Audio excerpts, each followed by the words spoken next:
Alright, let's look at the homework 1.4, 1.5, problem number 12. Alright, let's evaluate this limit here. Alright, so first thing we should do is whenever you're evaluating a limit, you plug in the number. Alright, so if you plug in 3 here, square root of 3 plus 1 is 4, for square root of 4, so it's a 2 minus 2. So you can see that the numerator approaches 0, right? Then denominator is 3 minus 3, so the denominator also approaches 0. So 0 over 0 indicates that there should be a common factor, right? So there's actually a trick to pull out the common factor.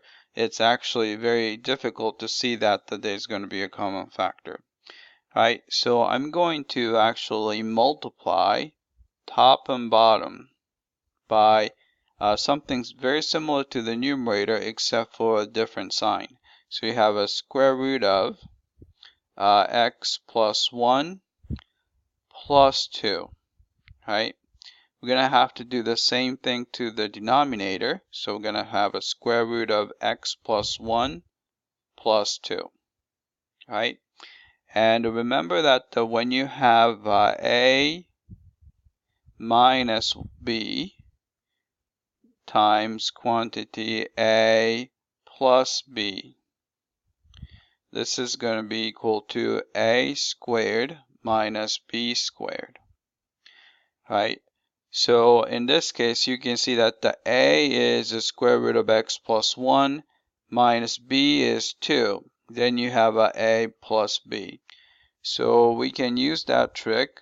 So if you multiply out, you're going to get the limit as x approaches 3, right? So the numerator becomes, right, a squared, so square root is gone, so you have x plus 1 minus, right, b squared is 4, right?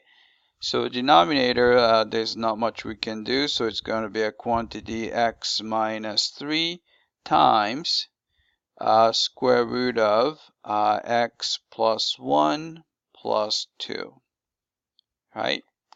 But you can see that the numerator, so you have x, so 1 minus 4, so you can combine these to get, this is negative 3.